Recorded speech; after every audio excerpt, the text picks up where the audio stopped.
Hello, स्वागत है आप सबનું गुजू प्रवासी एक नवा वीडियो में। सो आज के वीडियो में हम लोग बात करेंगे कजाकिस्तान के वीज़ा के बारे में। क्या इंडियंस को कजाकिस्तान विजिट करने के लिए वीज़ा रिक्वायर्ड है या नहीं? अगर रिक्वायर्ड है तो क्या प्रोसेस है, क्या क्या डॉक्यूमेंट्स रिक्वायर्ड हैं, कितनी फ़ीस है और स्टेप बाय स्टेप क्या प्रोसेस है, इसके बारे में आज बात करेंगे। सो वीडियो 3 सेक्शंस में डिवाइड होगी, जिसमें पहला सेक्शन होगा कंट्री इन्फॉर्मेशन, सेकेंड होगा वीज़ा इन्फॉर्मेशन एंड प्रोसेस और थर्ड होगा एडिशनल टिप्स।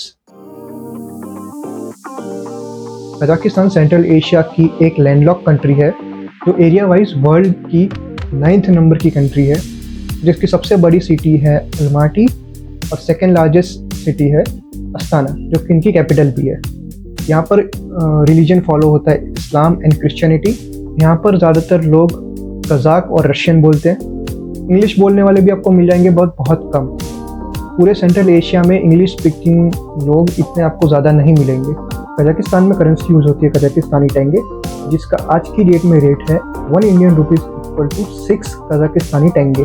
कजाकिस्तान की टोटल पॉपुलेशन है कुछ 20 या 22 मिलियन के आसपास। तो कजाकिस्तान अपनी बॉर्डर शेयर करता है 4 कंट्रीज़ के साथ, जिसमें से ईस्ट में आता है चाइना, नॉर्थ एंड वेस्ट में आता है रशिया, साउथ में आता है उज़्बेकिस्तान और साउथ ईस्ट में आता है किर्गिस्तान। कजाकिस्तान जो टाइम जोन फॉलो करता है वो है +5 का, यानी कि इंडिया से कजाकिस्तान आधा घंटा पीछे चलता है।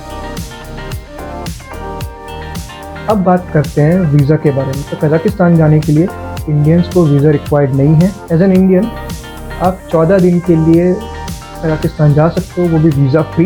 बट अगर आप 14 दिन से ज़्यादा स्टे करना चाहते हैं या आपका टूर कजाकिस्तान में 14 दिन से ज़्यादा का है, फिर आपको वीज़ा की ज़रूरत पड़ेगी। तो वो कैसे अप्लाई करना है वो दिखा देता हूँ। सीधा आप गूगल पे जाके कजाकिस्तान ई वीज़ा टाइप कीजिए।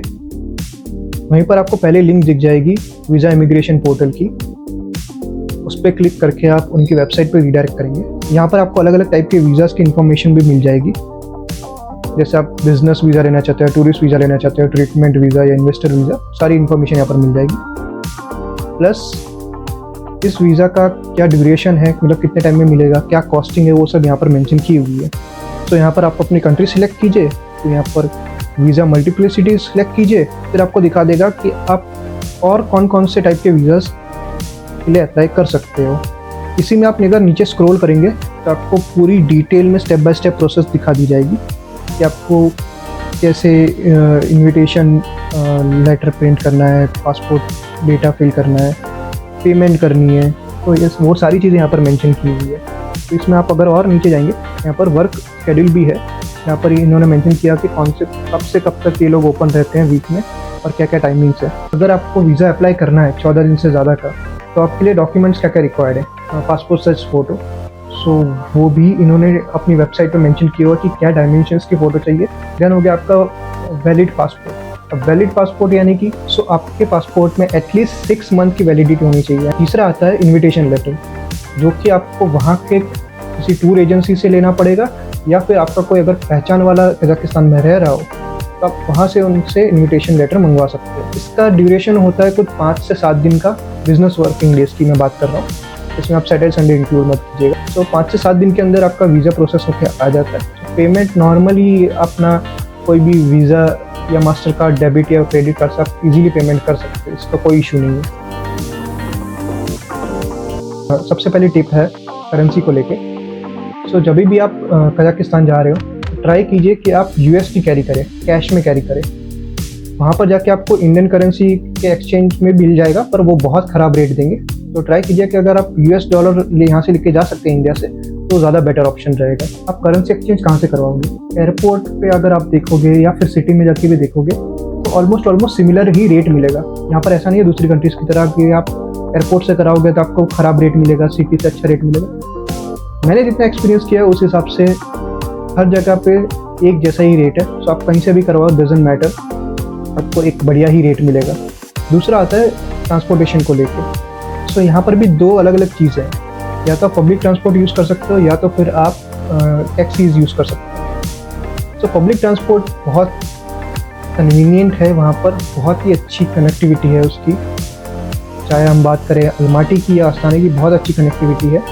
और बहुत ही अच्छी बसेस और ट्रैम्स हैं वहाँ पर। अगर हम लोग प्राइसेस की बात करें पब्लिक ट्रांसपोर्टेशन की, तो आपका वन ट्रिप का होता है कुछ 15 से 20 रुपये, इंडियन करेंसी में बात कर रहा हूँ। तो बहुत ही चीप है पब्लिक ट्रांसपोर्ट यहाँ पर। हाँ, बट आपको ध्यान रखना पड़ेगा कि आप वहाँ पर कैश नहीं चलता पब्लिक ट्रांसपोर्ट में, आपको या तो फिर कार्ड से या फिर ऐप से पे करना पड़ता है। सो दोनों सिटीज़ में यानी कि अलमाटी और अस्ताना में अलग अलग एप्लीकेशंस यूज़ होती है पब्लिक ट्रांसपोर्टेशन के लिए। सो आप इन्हीं एप्लीकेशंस का यूज़ करके आप रूट्स भी चेक कर सकते हो उनके, प्लस आप पेमेंट्स भी कर सकते हो इससे। बट शर्त ये है कि आपको किसी की हेल्प, लोकल की हेल्प लेके अपने एप्लीकेशन के वॉलेट में थोड़ी करेंसी डलवानी पड़ेगी, तभी आप यूज़ कर सकते हो, वरना वो यूज़फुल नहीं है। और पैसे लोड करवाने के लिए भी आपके पास बैंक अकाउंट होना चाहिए आपका लोकल का। आपका इंटरनेशनल या इंडिया के किसी बैंक अकाउंट से वो उसमें मनी ट्रांसफ़र नहीं हो सकता, मनी लोड नहीं करवा सकते आप। दूसरा ऑप्शन है टैक्सी का। सो आई वुड रिकमेंड कि आप लोकल टैक्सी ना करें, आप येंडेक्स यूज़ करें। येंडेक्स गो करके एप्लीकेशन आती है, आप वो यूज़ करें। उसमें आपको चीपर रेट पे टैक्सी मिल जाएगी। 2 या 3 जने ट्रैवल कर रहे हैं एक साथ, तो आई वुड रिकमेंड कि आप टैक्सी यूज़ करें इंस्टेड ऑफ पब्लिक ट्रांसपोर्ट। वो ज़्यादा बेटर ऑप्शन रहेगा आपके लिए, क्योंकि पब्लिक ट्रांसपोर्ट कभी कभी टाइम ज़्यादा ले लेती है। नेक्स्ट चीज़ आती है सिम को लेके। अब यहाँ पर भी आप अलग अलग ऑप्शंस हैं, या तो आप इंडिया से ही अपना इंटरनेशनल रोमिंग करवा के जा सकते हो। अब वो क्या प्राइजेस हैं वो आप अपने टेलीकॉम ऑपरेटर की एप्लीकेशन में देख सकते हो। मैंने एक ऑप्शन चूज़ किया था कि वहाँ जाके मैंने कार्ड परचेस किया था, सिम कार्ड परचेस किया था, और मैंने लिया था बीलाइन का। तो थ्रू आउट कजाकिस्तान जहाँ भी मैं रहा हूँ बढ़िया नेटवर्क आता है और इंटरनेट भी बहुत ही स्मूथ चलता है, और आपको ये इजीली एयरपोर्ट के बाहर ही मिल जाएगा। लास्ट में बात करते हैं कि फूड का क्या है। तो हर जगह पे इंडियंस मिल जाएंगे आपको, और यहाँ पर मेडिकल स्टूडेंट्स बहुत आते हैं, तो इजीली इंडियन फूड मिल जाएगा। इंडियन रेस्टोरेंट बहुत सारी हैं, चाहे वो आप साउथ इंडियन गिन लो, नॉर्थ इंडियन गिन लो, आपको बहुत सारी रेस्टोरेंट्स मिल जाएगी और टेस्ट भी बहुत अच्छा मिलेगा आपको। बट हाँ, इंडिया से अहमदाबाद से थोड़ा महंगा होगा, सो वो एक चीज़ है। सो ऑन एन एवरेज 1000 से 1200 के बीच में 2 जनों का एक टाइम का खाना हो सकता है। सो ये था कजाकिस्तान और उसके वीज़ा प्रोसेस के बारे में। उम्मीद करता हूँ कि ये वीडियो आपको अच्छा लगा होगा।